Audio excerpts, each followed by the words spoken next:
জাতীয় সংসদের সাবেক স্পিকার শিরিন শারমিন চৌধুরী ফাঁসির আদেশ দিয়েছেন আদালত। উপপুলিশ কমিশনার এনএম নাসিরউদ্দিন জানান, রাজধানীর বিভিন্ন এলাকায় তার নামে 6টি মামলা রয়েছে। তবে জুলাই হত্যা মামলায় তাকে গ্রেফতার দেখানো হয়েছে। সাবেক স্পিকার ডক্টর শিরিন শারমিন চৌধুরীর রিমান্ড ও জামিন নাকচ করে কারাগারে পাঠিয়েছে আদালত। মঙ্গলবার ভোরে গ্রেফতারের পর তাকে দুপুরে আদালতে তোলা হয়। হাসিনা সরকারের পতনের পর স্পিকার পদ থেকে পদত্যাগ করেছিলেন ডক্টর শিরিন শারমিন চৌধুরী, কিন্তু শেষ পর্যন্ত ডিবির বিশেষ দলের হাতে ধরা পড়লেন তিনি। দীর্ঘ 20 মাস লোকচক্ষুর আড়ালে থাকা জাতীয় সংসদের সাবেক স্পিকার শিরিন শারমিন চৌধুরী নাটকীয়। প্রথমেই যেই ভিডিও ক্লিপগুলো দেখেছেন সেই ভিডিওগুলো সম্পূর্ণ আপনাদেরকে দেখাবো। তার আগে ছোট করে একটি অনুরোধ, আপনারা যদি এই ধরনের রাজনৈতিক ভিডিওগুলো দেখতে পছন্দ করে থাকেন অবশ্যই চ্যানেলটি সাবস্ক্রাইব করে বেল আইকনটি অল করে দিবেন পরবর্তী ভিডিওটি সবার আগে পাওয়ার জন্য। চলুন দর্শক, কথা না বাড়িয়ে একটি লাইক দিয়ে একের পর এক সেই ভিডিওগুলো দেখে আসি।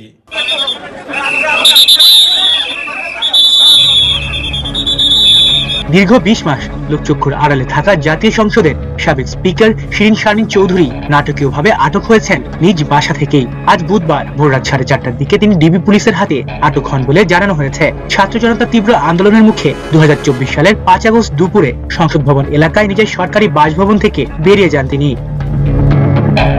বিভিন্ন সূত্রে জানা গেছে, তিনি এতদিন সরকারের তীক্ষ্ণ নজরদারিতে ছিলেন, অনেকটা নজরবন্দী ছিলেন, তবে সঙ্গে স্বামী সন্তানও ছিল। 24-এর 5 আগস্ট অভ্যুত্থানের পর লাখো মানুষ সংসদ ভবনের দিকে অগ্রসর হতে দেখে জীবন বাঁচাতে সংসদ এলাকার নিজ বাসভবন থেকে আত্মগোপনে যান শিরিন শারমিন। যাওয়ার সময় স্পিকারের জন্য বরাদ্দ গাড়ি ব্যবহার করেননি শিরিন। সংসদ সচিবালয়ের পরিবহন পুল থেকে গাড়ি পাঠানো হলেও তিনি ওই গাড়ি ব্যবহার করেননি। পলায়নের সময় শিরিনের সঙ্গে ছিলেন স্বামী ও কনিষ্ঠ সন্তান। তবে সংসদ ভবন থেকে বেরিয়ে তিনি কোথায় গিয়েছিলেন তা এখনো রহস্য ঘেরা। অজ্ঞাত স্থানে থাকা অবস্থায় সরকার পতনের 27 দিনের মাথায় 2024 সালের 2 সেপ্টেম্বর স্পিকার পদ থেকে তিনি পদত্যাগ করেছেন বলে অন্তর্বর্তী সরকার জানিয়েছিল। রাষ্ট্রপতির কার্যালয় থেকে গেজেটও প্রকাশ হয়েছিল এ বিষয়ে, যদিও কোনো স্বাধীন সূত্র থেকে তা তখন নিশ্চিত করা সম্ভব হয়নি তিনি স্বেচ্ছায় পদত্যাগ করেছেন কিনা। গুঞ্জন ছিল তিনি ক্যান্টনমেন্টে আশ্রয় নিয়েছিলেন এবং সেখানে সেনা হেফাজতে থেকে পদত্যাগ করেছেন। সংবিধান অনুযায়ী নতুন সংসদ গঠিত হলে বিগত সংসদের স্পিকার নতুন সংসদ সদস্যদের শপথ পড়ান এবং প্রথম অধিবেশনে সভাপতিত্ব করেন। কিন্তু স্পিকার শিরিন নিরুদ্দেশ থাকায় তার কথিত পদত্যাগ এবং ডেপুটি স্পিকারের জেলে থাকার প্রেক্ষাপটে বর্তমান ত্রয়োদশ সংসদ সদস্যদের শপথ পড়িয়েছেন প্রধান নির্বাচন কমিশনার এবং প্রথম অধিবেশনের সদস্যদের মধ্য থেকে সিনিয়র সদস্য হিসেবে বিএনপি স্থায়ী কমিটির সদস্য ডক্টর খন্দকার মোশাররফ হোসেন সভাপতিত্ব করেন। একটি সূত্র দাবি করেছে, আত্মগোপনে থাকা অবস্থায় ফ্যাসিস্ট সরকারের 3 ভুয়া পার্লামেন্টের স্পিকার শিরিন শারমিন 2024 সালের 3 অক্টোবর এই পাসপোর্ট পেতে আবেদন করেন। দেশ ত্যাগের উদ্দেশ্যে তিনি সবুজ পাসপোর্ট সংগ্রহ করেছিলেন বলে তখন চাউল হয়। একই বছর 10 অক্টোবরে অজ্ঞাত স্থান থেকে তিনি পাসপোর্টের জন্য আঙুলের ছাপ ও চোখের আইরিশ দিয়েছেন বলে অভিযোগ পাওয়া যায়।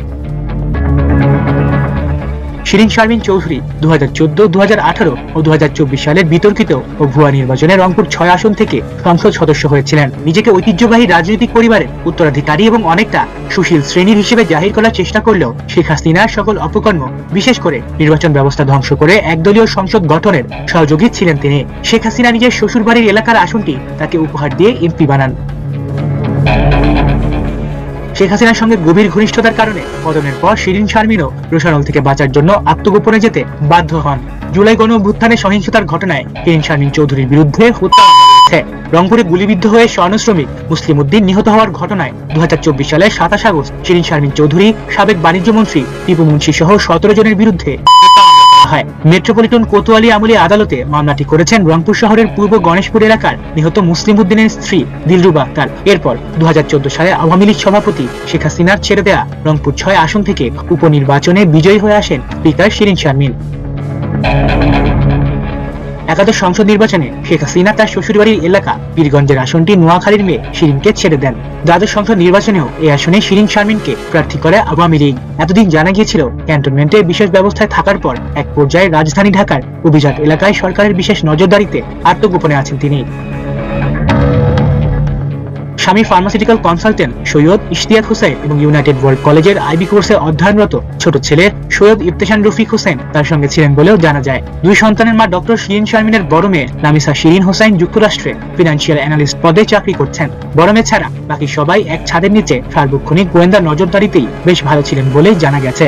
তবে নিজের যে বাসা থেকে তিনি আজ গ্রেফতার হয়েছেন সে বাসায় এতদিন ছিলেন কিনা সেটা নিশ্চিত হওয়া যায়নি।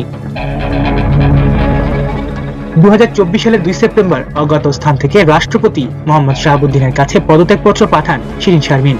ওই দিনই তার পদত্যাগপত্র গ্রহণ করে রাষ্ট্রপতির কার্যালয় থেকে এই বিষয়ে দেয়া গেজেটে বলা হয়, দ্বাদশ জাতীয় সংসদের স্পিকার ডক্টর শিরিন শারমিন চৌধুরী গণপ্রজাতন্ত্রী বাংলাদেশের সংবিধানের 74(2)(2) অনুচ্ছেদ অনুসারে রাষ্ট্রপতির কাছে স্বাক্ষরযুক্ত পত্রযোগে স্পিকারের পদ থেকে পদত্যাগ করেছেন।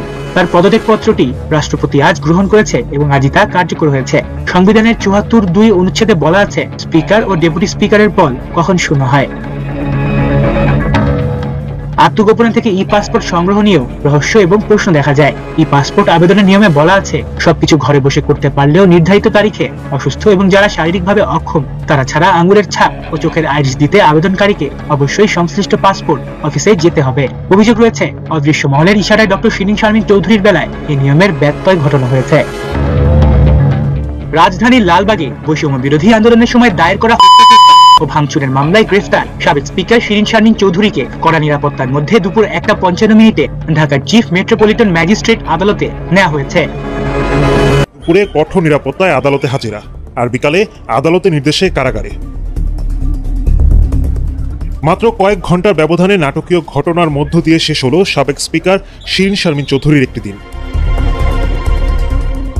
গোয়েন্দা তথ্যের ভিত্তিতে 6 এপ্রিল দিবাগত রাত 3টার দিকে ধানমন্ডির একটি বাসা থেকে আটক করা হয় সাবেক স্পিকার শিরিন শারমিন চৌধুরীকে।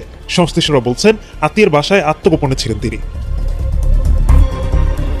আটকের পর নেওয়া হয় ডিবি কার্যালয়ে। ঘণ্টা কয়েক জিজ্ঞাসাবাদের পর 7 এপ্রিল দুপুর 1:15টার দিকে কড়া নিরাপত্তায় হাজির করা হয় আদালতে। বেলা 3টার দিকে সিএমএম কোর্টে তোলা হয় সাবেক স্পিকারকে। উভয় পক্ষের দীর্ঘ শুনানি শেষে পুলিশের রিমান্ড আবেদন নাকচ করে দেন আদালত। একই সঙ্গে জামিন আবেদনও নামঞ্জুর করে নির্দেশ দেন জেল হাজতে পাঠানোর। ওনার পক্ষে আজকে কোর্টে সাবমিশন রেখেছি, ওনার জামিন চেয়েছি, ওনার বিপক্ষে যে রিমান্ড চেয়ে যে অ্যাপ্লিকেশন দিয়েছে প্রসিকিউশন টিম সেটার ক্যান্সেলেশন চেয়েছি এবং ওনার ডিভিশন সুবিধা যাতে দেওয়া হয় সেটার আবেদন করতে জানিয়েছি। বিজ্ঞ আদালতে আমরা বলেছি যে সংবিধানের 74 ধারা মূলে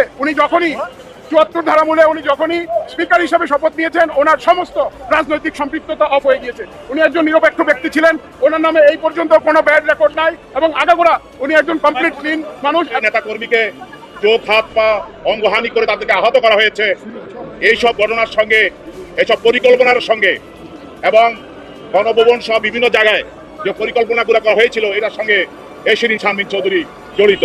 অতএব এই মামলায় তাকে রিমান্ডে দেওয়া হোক, তাকে আমরা তদন্ত করে তাকে আমরা জিজ্ঞাসাবাদ করব এবং বিষয়টা আমরা খতিয়ে নেব। এই কারণে তাকে রিমান্ড চাওয়া হয়।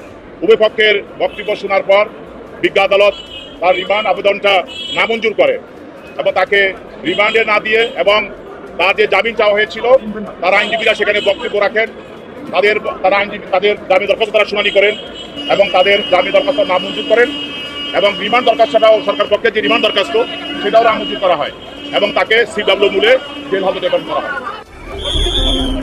শুনানি শেষে আদালত থেকে জেল হাজতে নেওয়ার সময় শিরিন শারমিন চৌধুরীকে ঘিরে ধরেন আইনজীবী ও গণমাধ্যম কর্মীরা। এই সময় প্রচণ্ড হুড়োহুড়িতে আদালতের সিঁড়িতে পড়ে যান তিনি। দেশের প্রথম নারী স্পিকার হিসেবে 1 দশকের বেশি সময় ধরে জাতীয় সংসদে অভিভাবকের দায়িত্ব পালন করেছেন শিরিন শারমিন চৌধুরী।